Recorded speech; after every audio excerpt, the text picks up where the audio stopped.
मध्य प्रदेश के मुख्यमंत्री Mohan Yadav Republic media network से एक्सक्लूसिव बातचीत के लिए मौजूद हैं।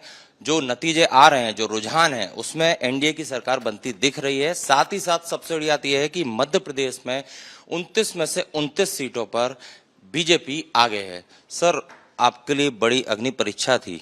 29 का आप लोग टारगेट लेके चल रहे थे। मध्य प्रदेश से ही मैं शुरुआत कर रहा हूं, तो 29 सभी की सभी सीटों में छिंदवाड़ा समेत आप लोग आगे हैं अभी।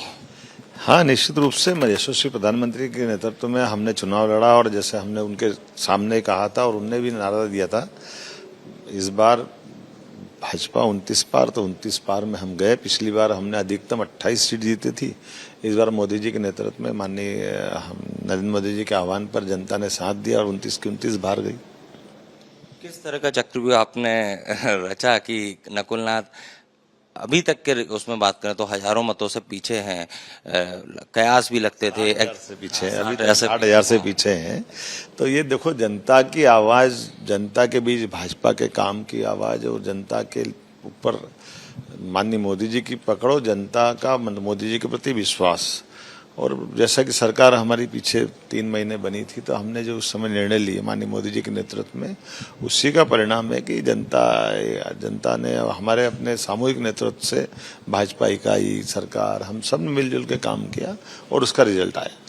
दिग्विजय भी काफी पीछे चल रहे हैं, लेकिन आज नतीजे आ रहे हैं। इससे पहले उन्होंने कह सकते हैं एक ईवीएम का जो रोना होता है, उन्होंने कहा कि अगर 295 सीट आती हैं तो जनता ने वोट दिया और 300 प्लस आती हैं तो ये ईवीएम का वोट है। और आज जो नतीजे आ रहे हैं उसमें वो काफी पीछे चल रहे हैं। हमने तो पहले ही कहा था कि जनता ने उनको भोपाल से नकारा था, वो राजगढ़ गए। तो जनता की पेठ वो खो चुके हैं, जनता का विश्वास खत्म कर दिया। और जिस ढंग से वो भाषा बोलते हैं, जनता उसको पसंद नहीं करती और उसी की कीमत उन्हें चुकाई। लेकिन आपने न सिर्फ मध्य प्रदेश में, देश भर में सैकड़ों सभाएं की, रोड शो किए, इवन आप मोदी जी की सीट पर भी गए प्रचार करने। जो 400 पार का आप लोग टारगेट लेके चल रहे थे, वो संभव होता नहीं दिख रहा है। फिलहाल टक्कर दिख रही है। 400 पार तो स्वाभाविक रूप से हम आपने जब 272 14 में लाते हैं, 300 पार 19 में आते हैं, तो हमको बड़ा आंकड़ा नहीं बोलना पड़ेगा। कोई बच्चा अगर 60 नंबर ले आता है तो अगली बार 70 के लिए प्रेरित करते, 70 लाता है 80 के लिए बोलना पड़ता है।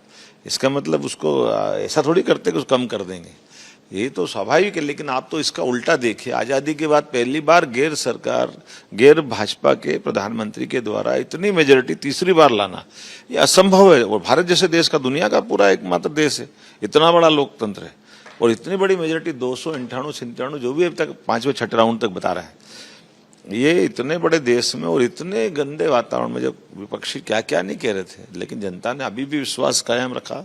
ये हम सबके लिए गौरव की बात और माननीय मोदी जी का गौरवशाली नेतृत्व है कि आज इस स्थिति में हम हैं। मध्य प्रदेश के अलावा उत्तर प्रदेश और बिहार में आपको सबसे ज्यादा भेजा गया, क्योंकि आप 12 में गए, लेकिन यादव वोट एक जो है। मैं हर राज्य में गया हूँ, 12 राज्यों से लौटा हूँ और मेरे जैसे कई सैकड़ों कार्यकर्ता हैं जो इस तरह से काम करते हैं। ये अलग बात है, मेरे पास एक बड़े राज्य के मुख्यमंत्री का दायित्व है, उनके पास अलग अलग दायित्व होता है। और हमारी पार्टी की विशेषता है कि हम अपने भाव से मैदान में जाते हैं और उसका रिजल्ट मिलता है। और वही देश भर में रिजल्ट आया माननीय मोदी जी के नेतृत्व में। तमिलनाडु, जहां हमारे लिए असंभव जैसी स्थिति थी, केरल असंभव जैसी स्थिति, हर राज्य पूरे देश के अंदर कहाँ भाजपा का कमल नहीं खिल रहा है। तो ये बड़ा काम सभी ने सबका साथ सबका विकास। समाजवादी पार्टी जो इंडिया गठबंधन का हिस्सा, अखिलेश यादव को अच्छी लीड मिल रही है यूपी में। ऐसा है कि कोई एक समाज के नहीं, वो उनकी अपनी एक पार्टी है, हमारी अपनी एक पार्टी है। समाज सब जगह जाते हैं तो सब दूर जहाँ जिसको जरूरत पड़ती वोट देती है। स्मृति ईरानी के लिए भी आपने प्रचार किया, पीछे हैं। तो मैंने ही कहा नहीं कि भाई चुनाव तो दिख रहा है सामने जो भी है, बाद में विश्लेषण करेंगे क्यों आगे है क्यों पीछे, समय आएगा। सब हमारा मनुष्यों का संगठन है और इस नाते से जीवंत संगठन की विशेषता है कि अच्छे बुरे सबकी समीक्षा करते हो। अच्छा है तो उसको और अच्छा करेंगे, कमजोर है तो दूर करेंगे। एक अंतिम सवाल, नतीजे अभी पूरे नहीं आए हैं, लेकिन जो नंबर है उसके बाद कांग्रेस करे कि ये मोदी मैजिक अब नहीं बचा है, इसीलिए जो सीटों का अंतर इतना ज्यादा नहीं है फिलहाल। अरे ये तो वो बता रहे थे कि 295 तक रात तक, उनको सोचने वाली बात है। हमारी तो मेजोरिटी आज भी है। जब हमने कल कहा था मेजोरिटी से आएंगे तो आए कि नहीं आए, तो सोचना तो कांग्रेस को चाहिए। उनने तो कहा था किसी हालत में हमारी सरकार बनेगी, और दीवार पे लिख लो, राजीव गांधी, राहुल गांधी जी, उनके सारे नेता बोल रहे थे कि 4 तारीख के बाद ये पूर्व प्रधानमंत्री हो जाएंगे। कहाँ हो गए भी है पूर्व प्रधानमंत्री? जनता की आवाज क्या है सबके सामने आ गया। कौन झूठ बोल रहा था? जनता की नब्ज किसके पास थी? जनता किसके साथ है?